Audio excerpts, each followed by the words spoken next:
Welcome to our 134th episode of the Gutenberg Changelog Podcast.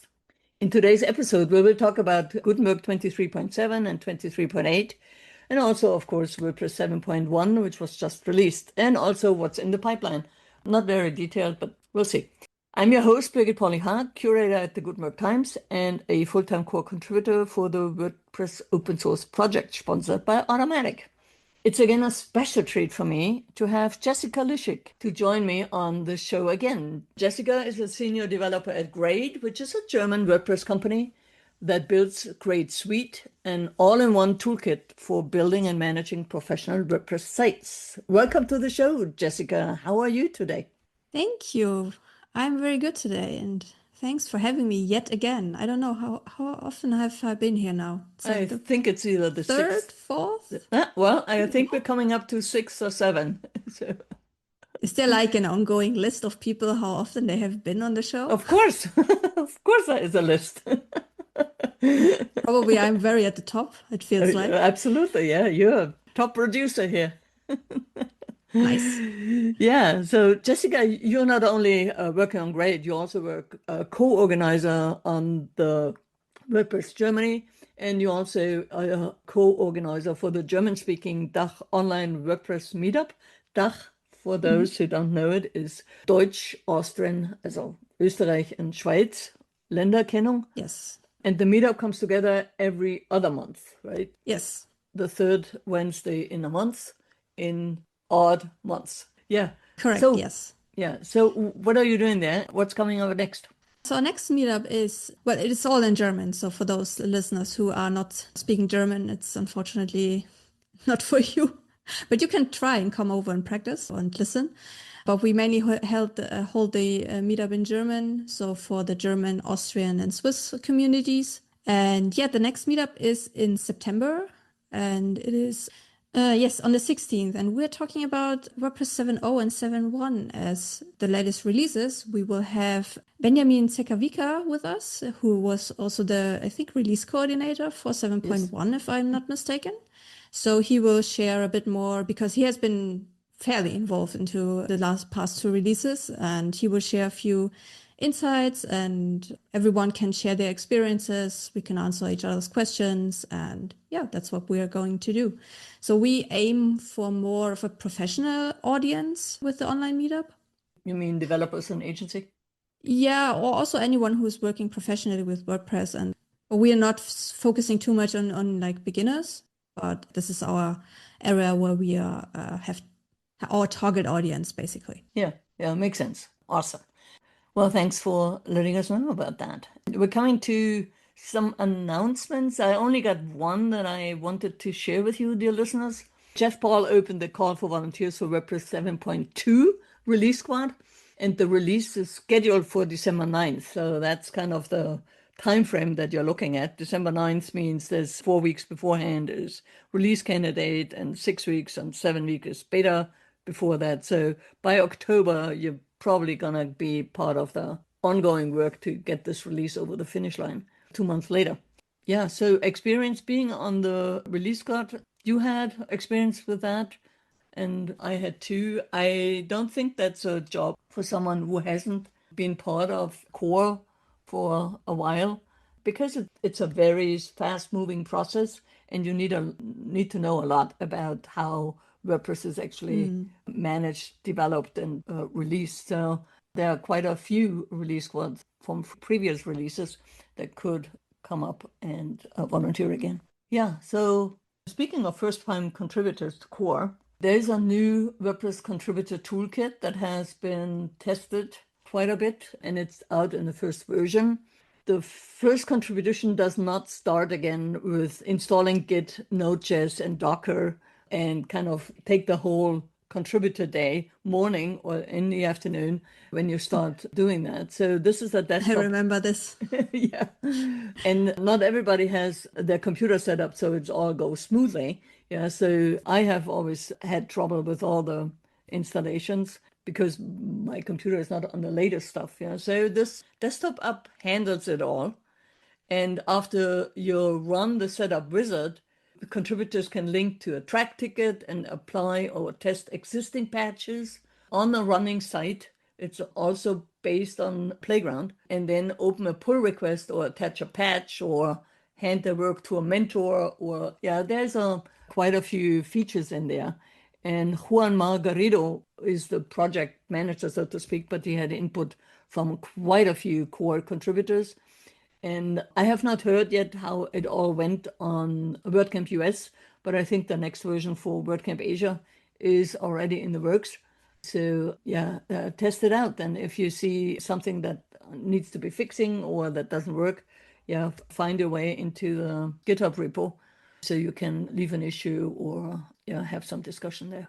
Yeah, that sounds actually very promising to speed up the process. As I said, I remember being on contributor day and now you have to install this. Now you have to install Docker. Now you have to do this. Docker doesn't work properly. What is the issue? It was a never ending story, and having a setup that is ready to go. I think this is very interesting. Yeah, I have not been at WordCamp US either, so I don't know how this worked out, but I heard only good vibes so far from contributor day. They published I think quite a few. It will speed up the process. Yeah, absolutely. Yeah, WordCamp US was the contributor. They were about 400 people out of 1,000. So that's a phenomenal ratio there. And they changed the format a little bit from what I read, that they actually were project oriented. So they actually were able to finish a few projects. And it's more like a hackathon rather than kind of everybody picked something up and works on things.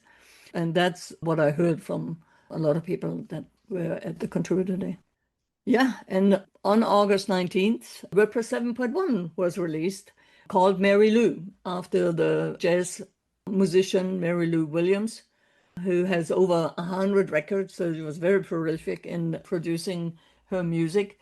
And I'm glad that we found another woman to be part of the jazz naming for a WordPress version. We talked quite a bit on this show about the various features. Just a reminder, there's a lot packed into new styling tools, updated media flows, added notes functionality, some changes to the new capabilities for AI, other tools and workflows. Anne McCarthy was the first time release lead for it, and I must say she did a fantastic job, probably better than any other of the release leads, because her communication styles was very upfront, and it was also always kind of keeping everybody in the loop, and it was really nice to see. And for me, working on the Source of Truth, it was really helpful that she was the release lead and I could bounce off some things like, how does it work? Or did I get this right? Or what is missing?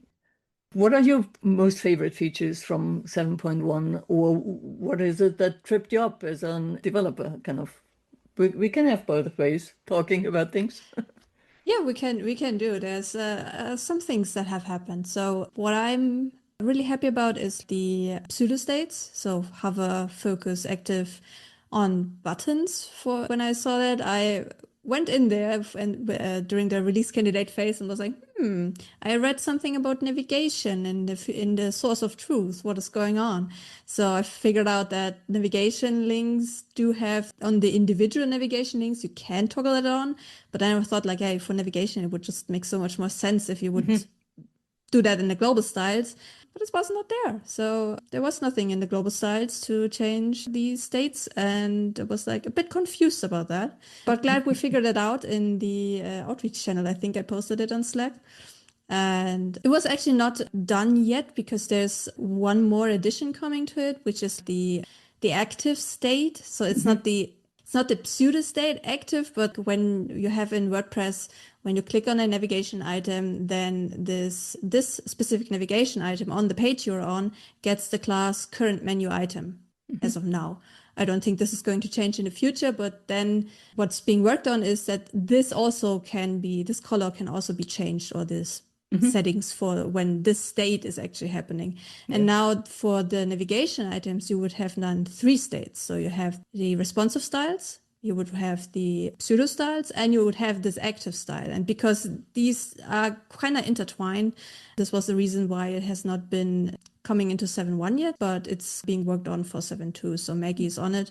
Maggie Cabrera, who I did the 2024 theme with, she's working on that. So that's very cool. And yeah, it's something to look forward, because I just remember like the last week been talking about it with someone, and it was in Torino 2024 on my talk at WordCamp Europe, where I think it was Rich Tabor who asked the question what I would like to see, and I was like, pseudo styles would be great. Yeah. So 2 years later, we are now finally here. Of course, it's not everywhere yet, but I think it's a very good start. We have it on buttons now, and it can only extend to other blocks. As we have seen it with many features before. They start out on one very specific area and then got released to the rest of the items that are there. So yeah, I'm very much looking forward to that. The new icon API is also something that's very interesting. And I just had an email from a client today saying, hey, there's this new icon API. What's the matter? So I was curious to, of course, can I just do this in the editor? Because this was probably most people are going to ask. And no, you cannot. But you technically can through a plugin. There's also an article from Justin Tedlock on the developer blog about this, right? I saw that this week. Yeah.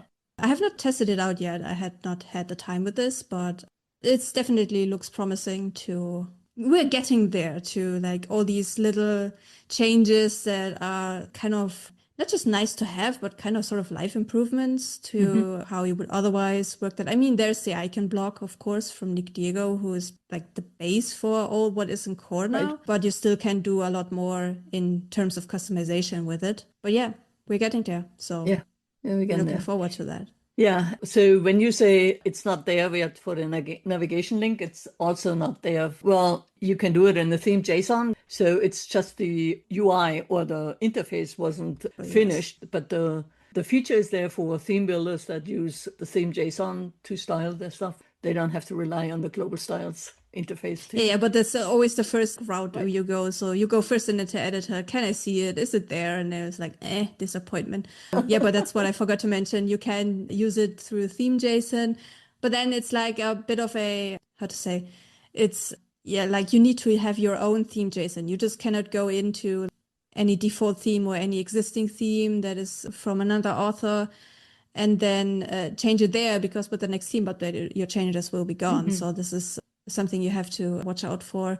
And then for most people, it's like also the feedback I often get from clients, from colleagues, is like, is it an editor? It's like, no, sorry. Not yet. Still have to code. Not yet. Not yeah. yet. But that's pretty much the cadence of any of the styling things, that they are first coming into theme JSON for theme builders, because that's the basis of it. That's kind of the API. That's how it all fits in with the rest of it. And then it's a whole different mindset to figure out how the interface is going to work, because the interface also needs to kind of figure out, not only for those that are advanced builders, but also for those that are actually beginners or don't know what a pseudo state is. Yeah, so you have a language issue there, and it's a total different mindset to get this right for the interface. And I'm really glad that we finally have it in the theme JSON and people can work with it from there. But yeah, you're right. It's not for one of the default themes where you can change the theme JSON, but it's your own, like I did for the Gutenberg Times. I have my own theme and I can kind of change things there. Yeah, it just depends how comfortable people are with using it. So if some are just give me an existing theme that does get updates every now and then to do changes, and some just code their own because they feel comfortable with it. So it's just that. As long as we communicate, hey, that's the current state of this. You can use it there, here and there, but here, watch out. This is the catch. Then I think it's all fine, because the more you know, the more you can adjust to your needs. And some who are longer in the WordPress space than just 4 years or so, since it's block themes, there is also the idea of a child theme, that a lot of people go that route, which has its own theme JSON that is then combined with the parent theme and the global style. It gets a little bit unwieldy, kind of figure out where are things changed and how do you revert something and where does it go, because you also have the additional CSS and then the block level CSS. So there's a lot of things that you can change and confuse everybody.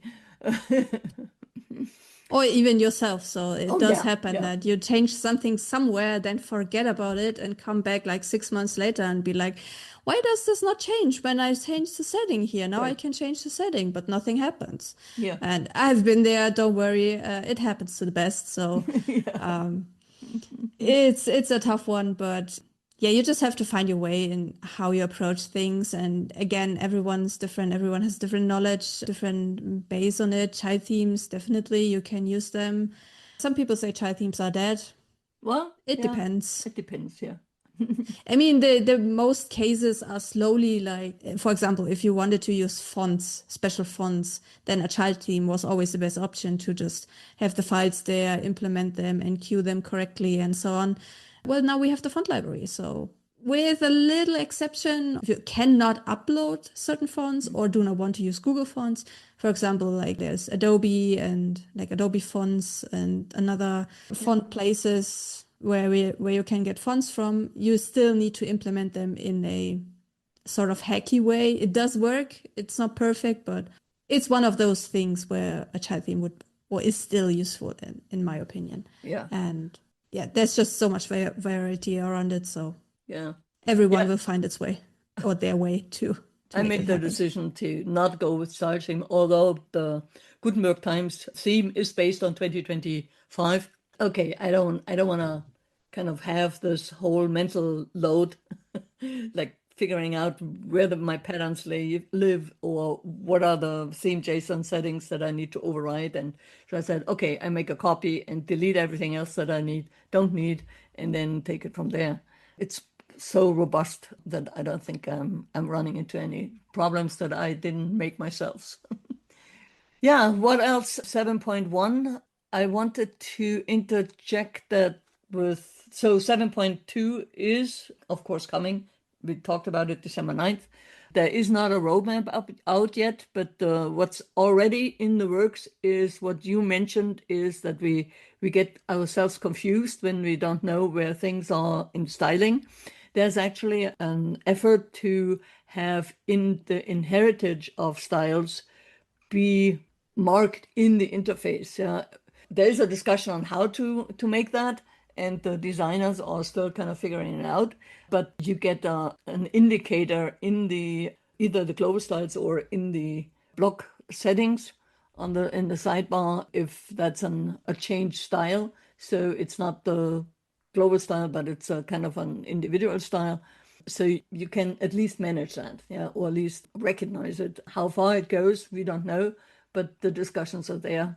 And I will link that particular issue in the show notes so you can kind of check it out if you want to and kind of see how that's going to come out. So, anything else you want to kind of say what you like about 7.1? What about the responsive styles? Do you like them? They look promising. I have not tried them out yet. I mean, Oh, it's been okay. just 2 days. I have been very busy with keeping up and, well, not having things Mhm. break for great customers. We did have a little release. I was doing a little release yesterday for a little fix. No fatal errors or anything. So Yeah. it was a bit, yeah, you are on your tippy toes when a new release is out. Yeah. And of course, I have had it running on my local environment for quite some time, the release candidate, just to make sure that if I work or test things that I do not run into any issues. No deep dive yet, but what I noticed is that quite a few things moved around. For Mm-hmm. example, I was just made aware of yesterday that at the group block, you have now these settings that were usually the first thing. It's like the blocks should inherit the site width or content width or The something layout, like that. layout. Yeah. The layout, yeah, the layout part.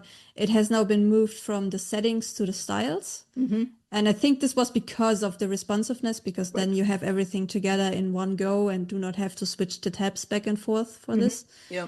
I mean, there is some refinement in the UI of how things look. I think the notices got quite an update. They are Mm-hmm. looking Yeah. different now. Yeah. And it's just like the little details from what I noticed in working on it, but I did not do yet, unfortunately, but I hope I can Yeah. dive a bit more deeper in this weekend. What's new? I've been just reading on, just checking Mm-hmm. technically if there's anything. I mean, one big thing is definitely the enforced iframe. in the Yeah. editor. Yeah, I was about to ask you about that, if you had any issues there with your... We actually prepared for 7.0 already because it was first said, hey, we are doing this for 7.0, and then it was rolled back. It's like, okay, we're not doing this for 7.0, but we're doing this for 7.1. So we were kind of prepared. We just had to catch up with, I think, 2 blocks that we offer, but all works fine. So we're good now there. And we did do it this ahead of time. So we were aware of these changes. And this is what I'm looking at specifically. Sometimes the fancy details as well, because I have to know, because most people come to me in my company saying, hey, well, why is that? What has changed here? Tell me. And then I have to go to deep dive. I did this yesterday to say, why did things move? Things move because of the responsive styles. Okay, so then you have the train of thought and know what's happening, like kind of reverse engineering it, if you will.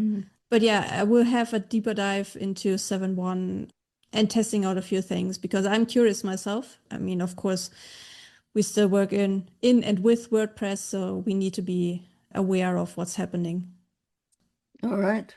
Yeah, so Gutenberg 23.7 was released, and it has a few enhancements that we can talk about. Some of them actually made it into 7.1, which is actually a little bit unusual because normally after beta, there are no enhancements, but if that's a blessed, so to speak, feature, then still enhancement can make it into beta.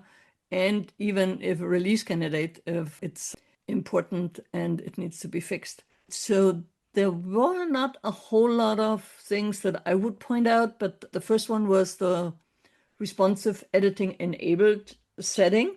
With that, you can actually turn off the responsive styles option, and that made it into 7.1. It's just a setting in your block JSON file. There, I think there's also a filter where you can do that. Yeah, you can use a filter in the functions PHP of your theme or child theme, preferably child theme in this case. Yeah, just where we had it. So you can, but then I think it removes it completely if I'm not mistaken, because the way the filter looks to me looks like it would disable it for everything. Right. When you use it on the block itself in the block JSON, then it's just for that one block. Right. The filters goes for everything. And it could be custom blocks, that you don't want the responsive editing come in, or you want them enabled. It's kind of the other thing. What is not turned off is the styling that you already put in. So those are not affected by that filter. So if you come from a theme that already has them in the global styles or in the theme JSON, they're not turned off. It only turns off. So it's just basically in the user interface that you do not have this option anymore. You cannot access it anymore. Yeah. So it came out of the feedback loop from a lot of agencies that kind of said, okay, can I have my user not use that?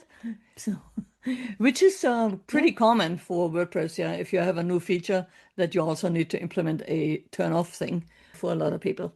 The next one is to extract, well, I'm reading that, to extract the preset management from shadows and font sizes.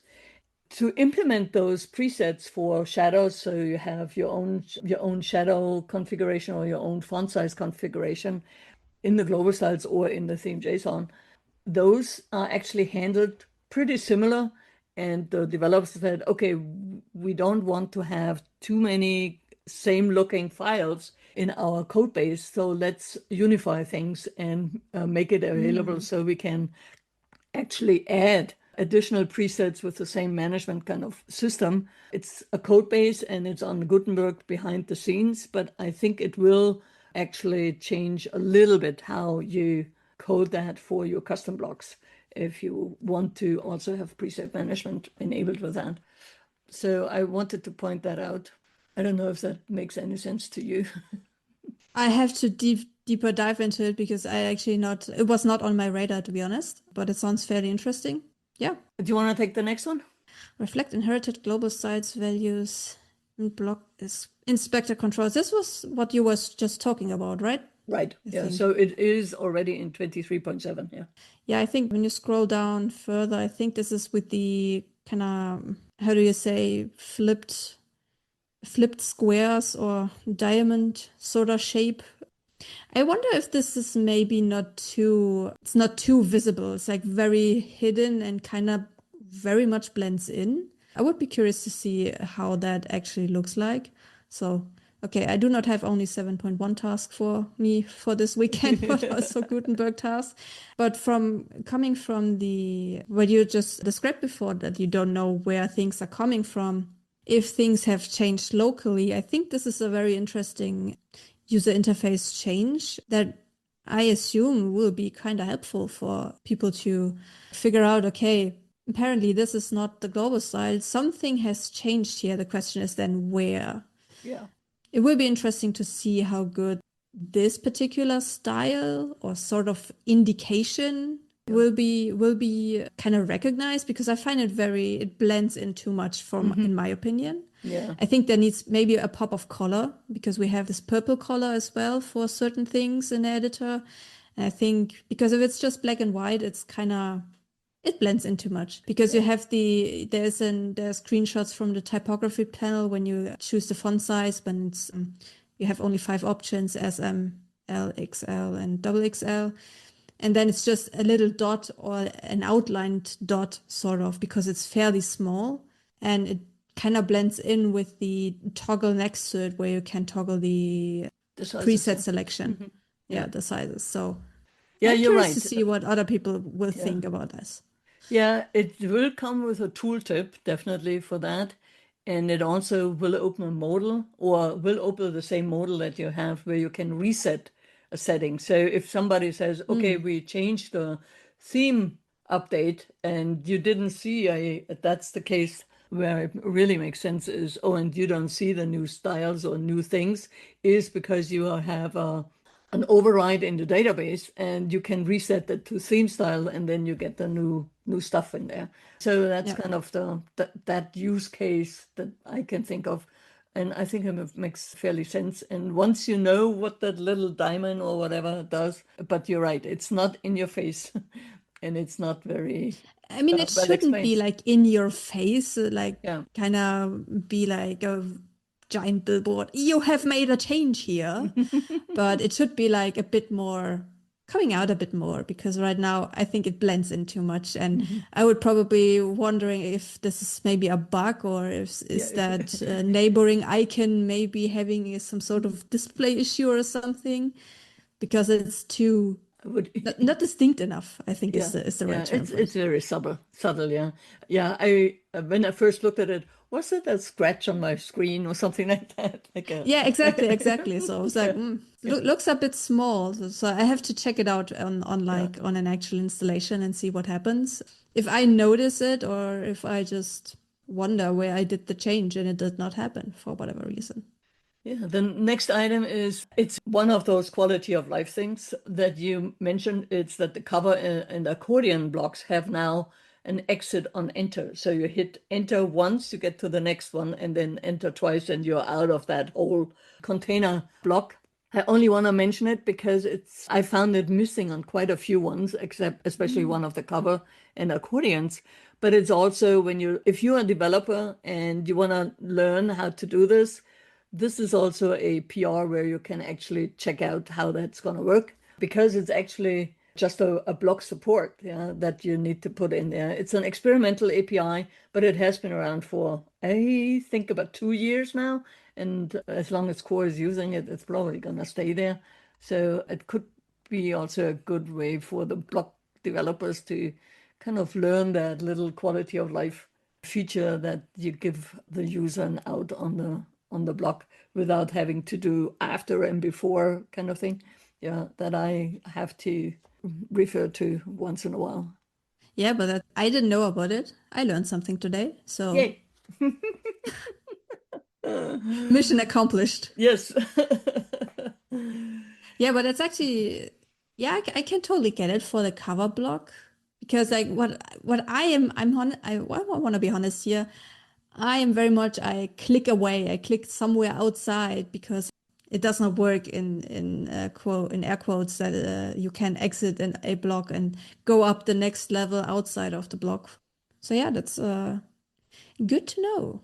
All right, great. Yeah. Do you want to take the next one? Yeah, dynamic gallery. Rename toolbar button to detach and add a modal explaining what will happen. The dynamic gallery is the one where you can have a gallery automatically created from your attached images. And that's especially interesting for those that have been blogging for a long time and have been their photos all over the place. And now you don't have to take one image at a time. You can do it all in one swoop. But the problem is when you want to add an image that's not attached to it, or if you want to delete one, you need to break that dynamic thing. Oh, yeah. Yeah, Of course. Yeah. so you can do singular image things with a gallery. So you need to detach it, and then the modal explains that particular context. Kind of comes up and say you say okay, and then be done with it. That detached image also comes, and we see it probably in 23.8 when we talk about it later. That's also the same method how you can for the page list in the navigation. That's at first a dynamic one, but once you change things and add another link in there, it's kind of not dynamic anymore. So new things will not be added is also a downside of that. And it's the same thing for the table of content block has instead of it had a long time convert to a static list. So it's also not dynamic anymore. It's now also called detach. I don't know with the same model. I haven't tested that yet, but it's kind of a switch in how we teach people about the attach and detach kind of thing. Kind of the context of this is a dynamic block that you can actually free from that automation. Yeah. We actually have the similar wording in the Great Oh, good. plugin, so it's very familiar to see it here detach this because we also have sort of like these dynamic features, and you can detach stuff from these dynamic features to make them static. Basically, what you just explained. It's interesting to see that even though I don't think anyone has ever like I was not involved in this, but seeing this basically turning out exactly what we've been doing in a product already, it's kind of interesting. So it's I guess not the worst idea to do, Yeah, but yeah, especially when it's kind of already done by you. Yeah. yeah, but like it's like to have a not really consenting, but like to have a general understanding of that this wording of detaching stuff and like having it dynamic is like universal sort of. So, Yeah, and this yeah. is kind of the language where we are going to. Yeah, it's just great to see that there is not much that you have to reteach people because plugins have it done this way, but now core is like kind of catching up, and you can use that knowledge that okay, if I detach this, it's no longer connected to it, and if it's kind of dynamic, then okay, maybe there is some sort of connection. Yeah. I mean, in a very broad sense now. Yeah. Yeah. Glad we can kind of continue in the consistency that you brought to your product in core. Yeah. Yeah. It's my And third I time. was not involved. I just want to say that I was not involved in this one. Don't blame me. But yeah. So what's next? I don't know why I Gallery looked can at make that, but dynamic mode conversion a single undo level. I think this was also part of that. yeah, I tested this dynamic gallery quite a bit because I couldn't get my head around why that was important because every time I'm in my block editor on a post, I upload images and I know they're automatically attached, but I wouldn't upload images in bulk in my editor. And then it flipped for me that, okay, in the media library, I can upload images in bulk and I can also in bulk attach it to a post. There's a column there where you can attach it. And I said, okay, when you do that, then you really appreciate that you can have a gallery with that. So it took me a while to kind of get that because it wasn't a workflow that I wasn't familiar with and I wouldn't have used. So what's the dynamic mode conversion thingy? Undo? I think it's just a sort of small life improvement that when you undo, so you have a dynamic gallery, then you kind of make it detach it to stay with the with the wording here, Yeah. and then want to go back and say I made a mistake, then you only have to press undo once instead of 15 times for twice the or gallery. multiple times for every image. Now the entire gallery gets basically back to the That's state it was in. pretty neat. Yes, I like it. So there were quite a few changes to the background image and to the global styles, but there are also minor. Yeah, there's one thing that theme builders that use theme.json are probably need to know about that is that the block level preset class specificity has been changed through the where command. So that is certainly something that you might come across when you have a custom theme and you have some custom CSS and try to work with that. Yeah, I think we had this kind of big thing last year when things got changed with the where selector, and then you had to redo stuff because things were not applying or again applying to things, depending on what it was.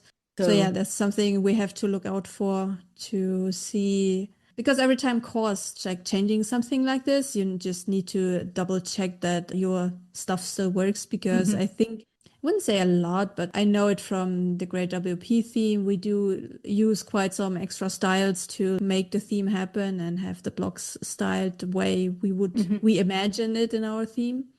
And it's just like revisiting your theme again to make sure like things still work to do for the theme developers, definitely. Right, absolutely. And that is actually in 7.1. This was patched back to core during the release campaign. Yeah. So that's why I'm pointing that out. And then the last thing I think is in the experiment section that the inheritance UI that we talked about quite a bit in this show is actually now only visible through the Gutenberg experiment screen. Yeah, so you need to switch it on to actually test it for yourself. Good to know, because and I would have been very confused again if I just went, let's update to Gutenberg plugin. Why does this not show? Okay, let's do a deep dive once again. Right, yeah. So that's why it's so helpful to have all these what's new in Gutenberg blog posts, I have to say, because they highlight everything, and then you can go back and just like yesterday, I was searching for something. Why did this thing change? And that's how I like got back into like, okay, this was the change. Then obviously whatever is in the pull request is quite a kind of technical. And if you do not have as technical people asking you the question, you kind of need to translate, okay, this happened because of that. And this is the reason for it, because you just cannot send them a link to the pull request and here is it. And then they go back, what is it about? So well, it's always... there's one step that I use now is I share that URL with Claude and say, explain it to me like a 8-year-old or something like that. And then it kind of tells me, what's this about? And that's when I know. That does work, but if the person is already with you and like, Jessica, of course. What is going on here? Then you're like... That's how I get smarter. Yeah, it's definitely, it helps me also. So I'm not just saying that I did not use it in that case. I probably should have done this yesterday, but I like to search for things and figure things out, why things did change and how they work. AI is like the shortcut to it. Yeah. And I do use it sometimes, definitely. But I still like to tinker and figure things out myself, because that's what I enjoy. Yeah, that's one thing. That's also when you learn. If an AI kind of gets you something back, you have it for the moment, but it's harder to retain that information for a longer period of time. That's how our brains work. That's true. Yeah, if we need the challenges to overcome to actually learn something. Yeah. All right, that was our fast go through 23.7. 23.8 came out just this week. This week was the whole release week, with last week was 7.0.4, 7.1, Gutenberg release 23.8. Yeah, it's kind of a lot of information to disseminate, and I have found that the Gutenberg releases have much more PRs in them than previous last year or something like that. So there are a lot more people, or the same people, pushing more PRs into the release. It's really interesting to go through all the changelogs and all that. So we might miss something. So in terms of collaboration, the notes feature got a new method, is that the email that it emails users now that are mentioned in a note. So you can now mention people that are on the blog with an @.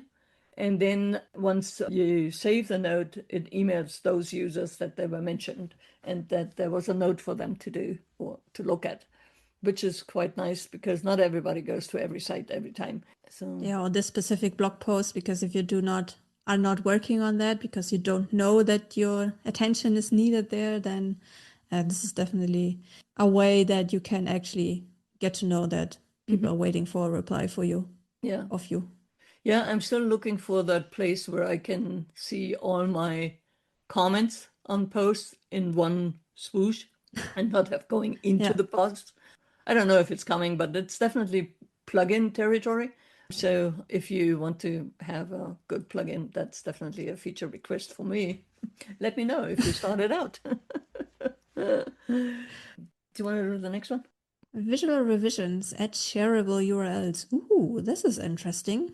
Yeah, I have been quite a fan of the visual revisions so far. I mean, I have not used them too much yet, but Me too. it's just a whole new experience.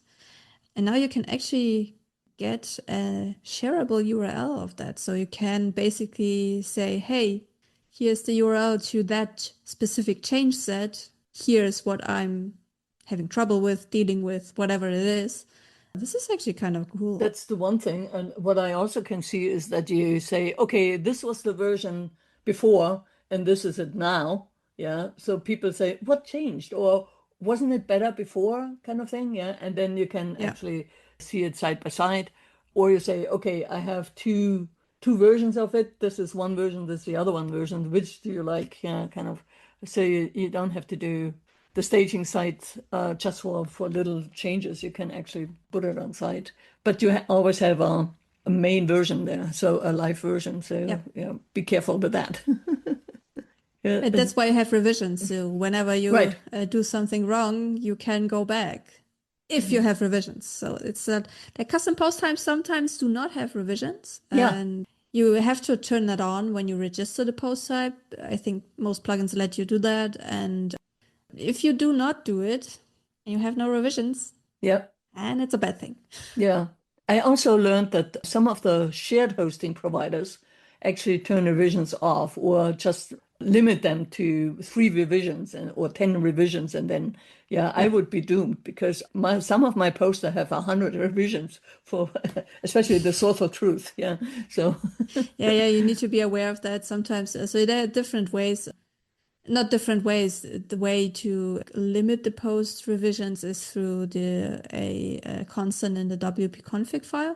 yep. And yeah, it's true that shared hosts, they limit it probably because they do not want the databases to blow up.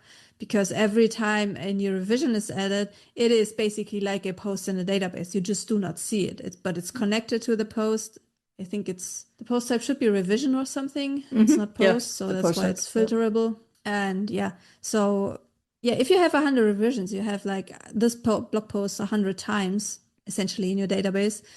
If you just have a few blog posts, no one cares. But if you have like a very huge site with a lot of posts and a lot of pages and maybe even WooCommerce running, for example, then your database goes whoosh and everything is huge. And so there is a good reason for it. But... Oh, yeah, absolutely. Yeah. Yeah. Yeah, and the next things we actually talked about it, that the rename of the edit action to detach for page list and table of content, that's now in 23.8. So you can see that in your interface. Oh, and here it is, also the opt-out for block style state controls. We talked about the opting out of the responsive styles. And in 23.8, you also find an opt-out method from the state controls, which is, I think, going through the same. No, it says block states enabled opt-out. So there is another variable filter for that on the block editor settings.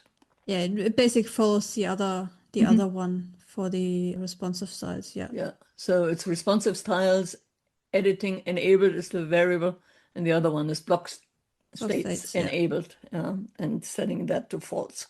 What else was next? Oh, More revisions. Add a code div view inside the editor. Ooh, is it what it is, I think?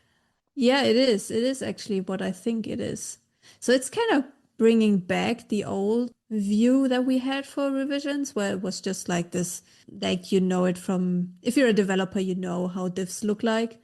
And now that we have the new visual revisions, now we can go actually back to that specific thing and maybe see if, I don't know, any HTML tags have changed or any settings in there have changed, which is true that these are not as visible with the visual revisions. So the visual revisions are great for like scanning the content and making sure like the content is like as you wish or want to go back or whatever.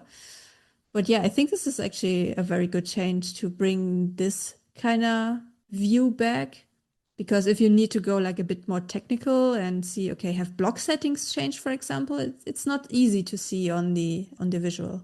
Right. Revisions. Yeah. And they have tried to make this also available in the inspector controls in the sidebar if there are any block attributes changed. But I think it's helpful to see it in a code edit view better than just to name the block edit attribute how that changed. Yeah. So it's I think it's a good feature set to bring back. Oh, and I didn't highlight that, but we talked about presets management in 23.7. Now in 23.8, there's also that font size presets and the shadow presets actually use those new preset management layer. So that's actually already implemented and it's a code change in the background, but it's actually streamlining the whole thing and makes it available for extensibility later on. Yeah, that was 23.8, and we are also almost coming up on at the end of the show. It's not the end of the changelog. This changelog was also really huge. The lists are endless for both 23.7 and 23.8. It's probably also because of AI, I guess, has accelerated it quite a bit to get the pull requests done and finding things, fixing things, doing things. So it's a lot. I think There's so a too, lot to go through, definitely. Yeah, definitely. Yeah. So I have two things that are for the active development and what's discussed, and they're both for 7.2. So Ella Van Dorp has a tracking issue of block editor paper cuts, which means to list all the small annoyances that she could find that people have issues with and put them all in a list to be fixed. So it might be big tasks like rethinking the appenders and inserters, how they actually behave, or writing flow improvements, or even long-standing bugs that have been passing Excel to in the block editor, or selection quirks with Safari, or multi-block selections on iOS, or these kind of things. She found 48 issues to be fixed. If you have one that is not listed, feel free to put it in the issue and have it also on the list. She already fixed 9 items when I was putting this together. There might be even more now. So she needs definitely help with testing and commenting on those issues. So yeah, it's a nice little literature for you if you have been working with the block editor for years and years and years, what you see that comes up. So I will share, of course, the link in the show notes.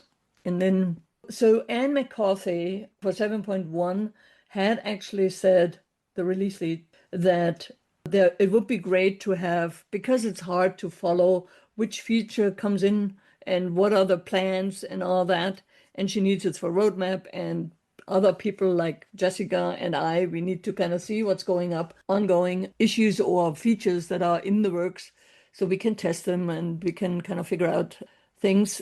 So she asked the teams that are working on features to actually put tracking issues together for the certain versions. So quite a few actually have already put in the tracking issues for 7.2. And I will share the search link. I haven't gone through them yet to study them, but there's an iteration issue for the notes features, for the dynamic galleries, for the media editor modal, for the pattern editing, also how to extend the site editor. I'm really very happy to see that Then, of course, for the responsive styles and so all the ongoing things, or Maggie's custom states for blocks tracking issue. So you can follow along on the things, because then they have sub issues and you see which one have already been merged and which one are already in the works and are in review, or these kind of things. So it's really good to follow along. It's not for everybody, because GitHub is not for everybody, but it's definitely something to go there. And if you want, I haven't mentioned it yet, but dear listeners, this will be the last episode on the Gutenberg Changelog until December. There will be a break, and I'm very grateful for the break, because Automatic, after a 5-year anniversary, allows you to go on sabbatical for 3 months. And I'm starting mine next week. So this is the last episode of the Gutenberg Changelog. There will be a Gutenberg weekend edition, certainly not every weekend, but Justin Tadlock is going to take that on, and he will do either bi-weekly or monthly. It's not quite sure yet, because he has other duties, but he's definitely looking forward to writing those weekend editions. So, dear listeners, take the link to the tracking issue as your homework for the next 3 months on my break. And of course, study every Gutenberg release. In the meantime, I think I checked it out. So this was 23.8. And in November, when I get back, we will already be by 24.4 Gutenberg releases. So there are quite a few releases in there. 6 exactly. I will not catch up on those, but I will catch up on the 7.1, 7.2 again. 7.2 release, because it's only about 10 days away when I get back. So that's definitely the first episode that we're going to do in December. Yeah. Anything that you want to talk about here that we haven't covered yet? No, I think you made a very good thing. I didn't know about editor Papercut's PR. Well, my homework is getting longer and longer for the weekend, definitely. Yeah, I mean, it will be sad to not have a Gutenberg changelog for the next couple weeks, but I guess it's well deserved that you go on a sabbatical. Well, thank and you. I feel very honored that I have been on the last show for now. And yeah, let's see if we can Yeah. catch up. Yes, Then absolutely. Absolutely. back in And December. just to make sure, it's not a couple of weeks, it's 12 weeks. So A long couple weeks. 6 couple of weeks. So, and yeah, I will share the how you can reach Jessica on all the interwebs with the show notes, so she doesn't have to repeat it here. But I want to also point out she's sometimes on the Great podcast with the Great Conversations, and there are quite a few interesting episodes there. I'll put also the link into the. Is there one that you want to point out about block editor or block themes or so that you had? Oh, I have not been on the show in quite a while. I Okay. have been very busy in the background. So, but we do have very interesting shows. I think one of the latest ones was with Katie Keith and Matt Cromwell about products and stuff. I think there was one more person on there. I know this is horribly bad for me. No, no worries, no to worries. not know. No, I put you on the spot there, so don't worry about it. But Yeah. I was trying to look it up. It's about product companies, and Yeah, it's about a product business, and maybe just, I think we redo that and I would just like correctly say it. yeah, it's how can product companies grow in WordPress space right now. And it was with Katie Keith, as you said, and Aurelio Folle. He's the Oh, founder of Aurelio, yeah, WP Umbrella. WP Umbrella, and Matt Cromwell, from founder of Roots and Fruits. Yes. And they're talking about product companies and how can be successful in the WordPress space, especially now with or without AI and with the abundance of plugins now. So it's going to be interesting to see how you can build a business there. All right. Yep. As always, the show notes will be published on gutenbergtimes.com/podcast. This is episode 134. And if you have questions, suggestions that can wait until December, send me an email to changelog@gutenbergtimes.com. That's changelog@gutenbergtimes.com. Caveat there, I'm not going to pick up email during sabbatical on the gutenbergtimes.com or on Automatic, and very, very sporadically on my Gmail account. But yeah, send me things and you will see what happens. Thanks, Jessica, for being with me on the show. Thank you all for listening. And this is goodbye. Bye.